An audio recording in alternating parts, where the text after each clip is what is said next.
आज हम एक ऐसी कहानी की बात करेंगे जो हमें आस्था की असली ताकत दिखाती है।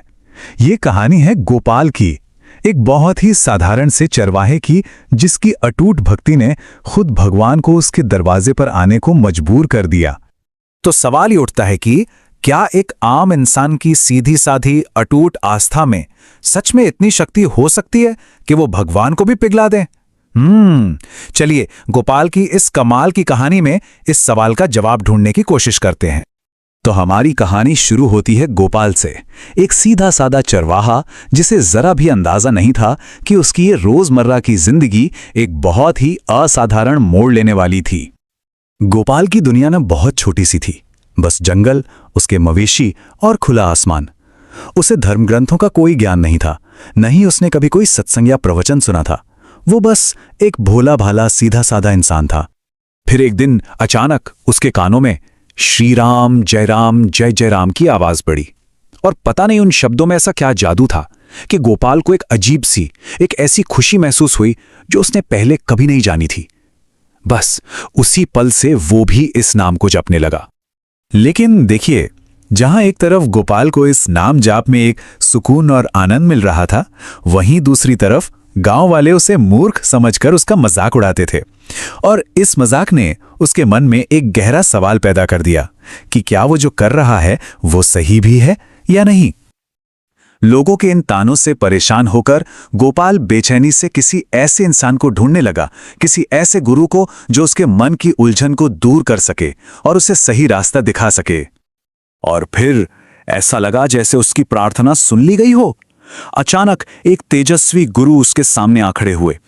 गोपाल को देखते ही समझ आ गया कि यही वो मार्गदर्शक हैं जिनकी उसे तलाश थी, और वो सीधा उनके पैरों में गिर पड़ा।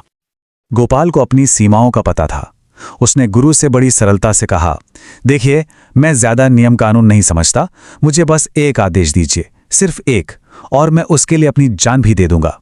उसके इस सच्ची बात से, इस निष्ठा से गुरु बहुत खुश हुए।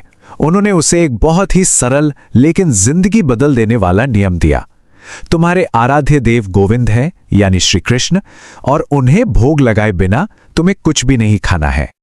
अब गोपाल के लिए गुरु के ये शब्द ही जीवन का एकमात्र सच बन गए। लेकिन उसे ये बिल्कुल अंदाजा नहीं था कि यही एक वचन उसकी आस्था की सबसे कठिन परीक्षा लेने वाला था। और यहीं से शुरू होती है निष्ठा की असली परीक्षा। निष्ठा यानी ऐसा अटूट विश्वास जो किसी भी हालत में ना डगमगाए। गोपाल की पूरी यात्रा असल में इसी एक शब्द के आसपास घूमती है। तो अब हर दिन गोपाल अपनी सूखी रोटी और छाछ लेकर बैठ जाता और पूरे मन से गोविंद को पुकारता, पर गोविंद कभी नहीं आए। और हर शाम वो अपना वचन निभाते हुए वो भोजन गायों को खिला देता और खुद भूखे पेट सो जाता। एक दिन, 2 दिन, 10 दिन, करते करते पूरे 27 दिन बीत गए। 27। इन 27 दिनों में गोपाल ने अन्न का एक दाना भी अपने मुंह में नहीं डाला था। जरा सोचिए, पहला हफ्ता बीता तो शरीर जवाब देने लगा, तीसरे हफ्ते तक तो आंखों के आगे अंधेरा छाने लगा था, और 27वें दिन तक वो लगभग मौत के दरवाजे पर पहुंच चुका था। लेकिन उसके मन में गुरु के वचन के लिए जो आस्था थी वो जरा भी कम नहीं हुई। और जब शरीर ने पूरी तरह से साथ छोड़ दिया ना, तब गोपाल ने अपने मन की गहराई से एक आखिरी खामोश पुकार लगाई। एक ऐसी पुकार जिसमें शब्द नहीं थे, सिर्फ और सिर्फ समर्पण था। और ठीक उसी पल एक दिव्य, जैसे कानों में अमृत घोल देने वाली आवाज ने उस खामोशी को तोड़ दिया। उस आवाज ने सिर्फ एक नाम पुकारा, गोपाल। गोपाल ने जैसे तैसे अपनी आंखें खोलीं और उसके सामने तो वही मनमोहक छवि थी जिसके बारे में गुरु ने बताया था। पीतांबर पहने, सिर पर मोरपंख सजाए, हाथों में बांसुरी लिए खुद भगवान कृष्ण खड़े थे, और उनसे एक अद्भुत तेज निकल रहा था।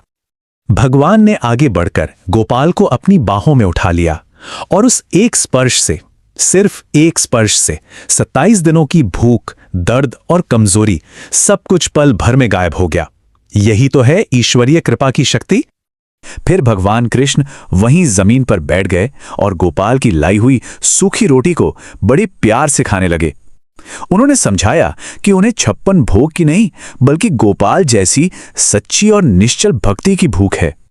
तो गोपाल की ये असाधारण कहानी आखिर हमें सिखाती क्या है? हम सबके लिए इसमें क्या सबक छिपा है? ये कहानी हमें सिखाती है कि भगवान को हमारे बड़े बड़े चढ़ावों या मुश्किल पूजा पाठ से कोई मतलब नहीं है। उन्हें तो बस एक सच्चे, साफ दिल की तलाश है, एक ऐसा दिल जो पूरी श्रद्धा से सिर्फ उन्हें पुकारे। इससे कोई फर्क नहीं पड़ता कि हम किस रास्ते पर चल रहे हैं। गोपाल की कहानी हमें याद दिलाती है कि सच्ची आस्था, गुरु का सही मार्गदर्शन और मुश्किल वक्त में धीरज, यही वो चीजें हैं जो हमें परमात्मा के करीब ले जाती हैं। और आखिर में ये कहानी हम सबके सामने एक बहुत गहरा सवाल छोड़ जाती है कि हमारे जीवन में, हमारे दिल में वो कौन है या क्या है जिसे हमने सबसे पहला स्थान दे रखा है? हमारी असली निष्ठा आखिर किसके लिए है?